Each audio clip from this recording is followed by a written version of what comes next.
J'espère que vous me pardonnerez de commencer par une histoire non seulement souriante, mais un petit peu osée.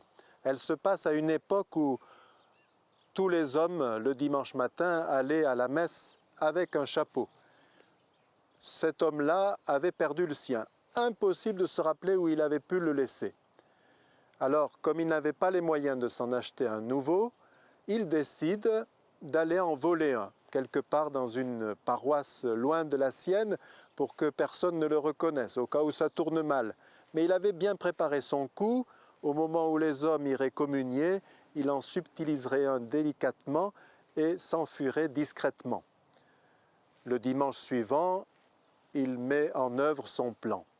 Mais à la fin de la messe, il va trouver monsieur le curé à la sacristie et lui dit « Monsieur le curé, je dois vous avouer que j'étais venu avec une intention plus ou moins bonne. J'étais venu voler un chapeau et puis votre sermon m'a bien éclairé. » « Ah oui, dit le prêtre tout content, c'est vrai que j'ai abordé les 10 commandements et donc c'est quand j'ai dit « Tu ne voleras pas le bien de ton prochain » que vous avez réagi. Ah, il dit « Non, non, non, pas du tout. C'est quand vous avez dit « Tu ne commettras pas d'adultère ». Ah, je me suis dit « Ça y est, je me rappelle où je l'ai laissé ». La justice humaine peut sans doute se satisfaire de ce genre d'actes. On voit des procès se terminer par un non-lieu parce qu'il y a eu simplement un vice de procédure. La justice divine, c'est autre chose. Le Seigneur nous demande la vraie contrition, c'est-à-dire pas seulement le regret de ne pas s'être fait pincer, mais le regret d'avoir blessé, d'avoir fait du mal à soi-même, aux autres et à Dieu. Si je vous demande comment est formulé le péché originel dans le livre de la Genèse, vous allez sans doute me dire, eh bien, il est écrit qu'il était interdit de toucher, de consommer des fruits de l'arbre de la connaissance du bien et du mal.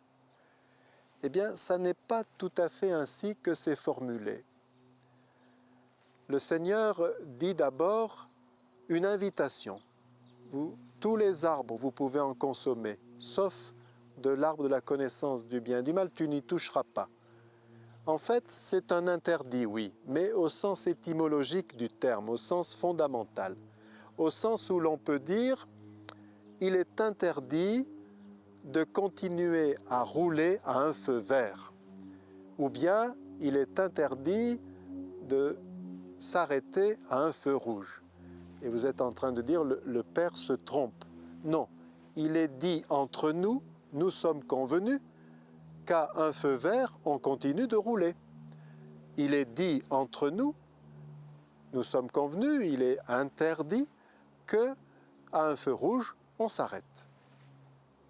Alors pourquoi c'est le sens interdit, c'est petit à petit transformé en défendu? Eh bien, c'est qu'il y en a un qui est prince de la confusion, qui fait porter le doute sur Dieu, qui le fait passer pour quelqu'un qui empêche notre liberté, qui culpabilise, qui est moralisateur.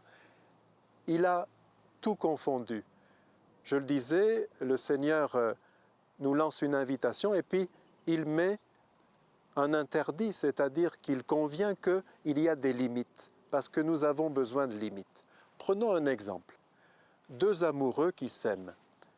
Lui, il a décidé de faire plaisir à sa petite fiancée et il a décidé de lui offrir des bonbons parce que les fleurs, c'est périssable, mais les bonbons, c'est tellement bon. Alors il a décidé d'aller lui acheter un gros paquet de truffes au chocolat, c'est son régal.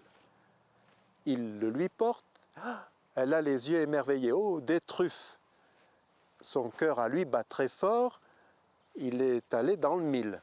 Et voilà qu'elle prend une truffe, et la savoure, et l'engloutit, puis une deuxième truffe, puis une troisième, puis une quatrième, et il voit le sac descendre et il comprend qu'en fait, elle préfère les truffes à son amour à lui.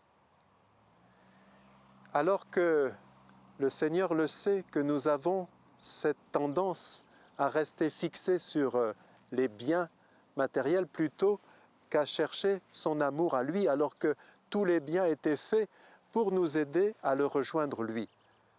Les papas, les mamans savent bien que les enfants doivent être élevés dans des cadres précis. Les limites nous permettent de nous épanouir. Regardez Jésus, il est doux et humble de cœur, mais quelle autorité! Et c'est ça qui nous fait grandir. Je prends un autre exemple. Prenez un garçon sérieux, amoureux. Ses copains lui disent « Dis donc, tu te sens libre là ?» Ah, il dit « Jamais j'ai expérimenté une aussi grande liberté.